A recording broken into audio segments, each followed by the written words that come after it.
What women say they want and what they actually want are often two very different things.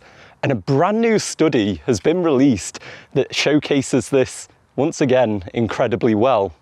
In this study, they got women to rank out the traits they wanted and the ones they desired most in men and found most attractive. So do you want to know the top 4 of what they said? It was actually number 1, loyalty, which, fair enough. Loyalty is a very attractive trait, to be able to feel stable, to feel loved. Secondly, it was supportive. The fact that this was someone who was truly supportive in the relationship. And then third and fourth was honest and understanding. And to be fair to women, this sounds absolutely great. That person seems like a really good partner for who they would want to be with. The issue is, there were some discrepancies, let's say, between what they decided they were going to say they wanted versus what happened when the researchers followed up and were able to see the kind of men that they got into relationships with, the sort of men that they slept with, and who they engaged with. And this is what they call the difference between our stated and our revealed preferences. And to be fair, we are infinitely complex creatures. Like, it is difficult to know all of our wants and needs in extreme clarity. The human brain is the most complex thing in the universe. So I will give that as a caveat. But let's dive into the surprising things that actually came up for what women revealed to be interested in. Number 1, the most attractive desirable trait came up as a good lover. And before every guy out there who has ever had performance anxiety, me, panics, there is more than just, oh, he's an absolute Chad in bed. Because when you do get intimate with a girl, it does signal a lot of information about you. It's not just that one moment. When a guy is being intimate, it shows how generous are you? How healthy and fit are you? How mentally stable are you? Because I know in my most insecure periods, that was probably when I was at my worst for that kind of thing.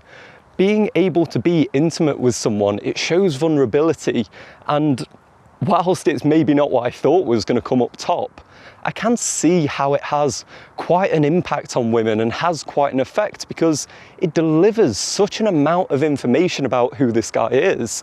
If he's able to excel in this area, it indicates quite a lot to a woman about who he could be and his desirability as a mate.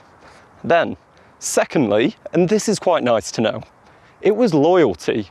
Loyalty only dropped by 1. It's still a massively desirable trait in their partners. So as much as there is this myth around the girl wants the fuckboy that is going to go off and do all these things of, oh, he sleeps with her, then goes off and she's attracted because he's pulling all these other girls, it turns out it's not really true. For women, they actually do want a stable partner that is going to engage with them. For a subset of quite a vocal minority, sure, they might be interested in that guy that has very dark triad, narcissistic type that wants to go out and just sleep with as many girls as possible. And to a girl that's sort of naive and immature, she might just assume that's attractive. But it turns out in the data, for the vast majority, that isn't true. Loyalty is still something considered truly attractive. Then, thirdly, it was still supportive. So once again, women were not far wrong in what they wanted. On their revealed preferences, they still wanted someone who was very supportive of them. And this makes sense. The world is difficult. Just generally living, what's the Buddhist saying? Life is suffering, okay? Every day to day we go through challenges. And for a long time, we used to see our partners as our greatest ally. Certainly that's changed in the modern day, where we've decided to make it an adversarial relationship between men and women. But traditionally, we were each other's greatest allies. We were supportive to each other, and we allowed each other to grow and supported that. So if you want to embody that trait, it is still attractive. Women still want a guy who is going to be able to be supportive when she's down, when she's struggling, being the man that's able to support her dreams as she pushes forward as well. Having that in your locker is still clearly attractive. And then we get to maybe the funniest edition of the group, and one that certainly was unexpected because it went from what women ranked 16th out of 35, shot all the way up to number 4. And that was how he smells. And you might be thinking that is quite a wacky thing to be able to judge a guy on.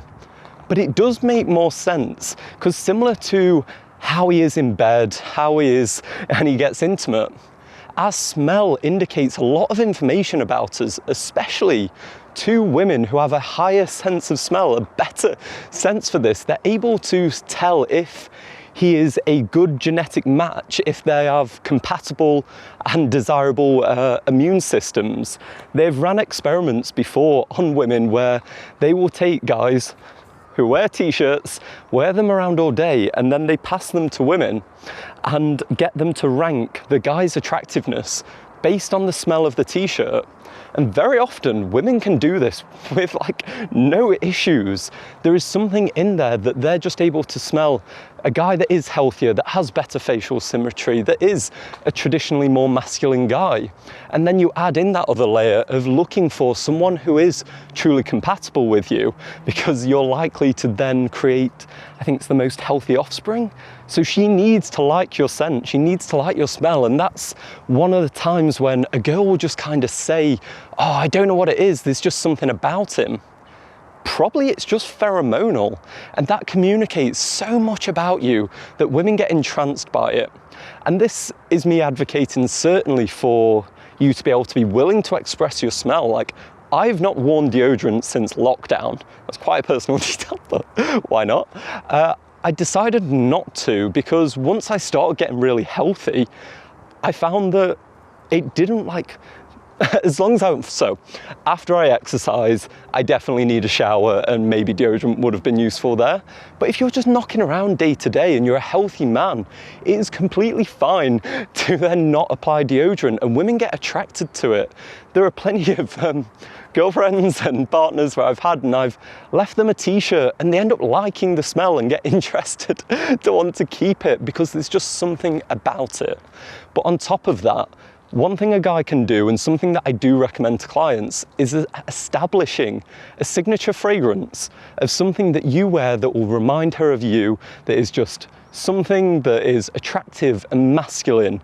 So every guy should own an aftershave, and you don't need to shave to apply aftershave, which is a conversation I had with a client today who believed that was only necessary if you were clean shaven, which is not the case. And even if you're one of the more holistic health guys out there that thinks they're full of chemicals, well, I tend to just spray them on my clothes. I don't spray it on my skin, and then it just allows them to be scented, and women love that. They love a guy that smells good to them, and they get drawn to that. So if you want to check out the data more, I'll put a link to it in the description. But these were 4 fascinating takes on what women actually find attractive. And you know what? There was some similarities, but then obviously there was some differences too. So check out that data, because I truly believe it's fascinating and every guy should know about this.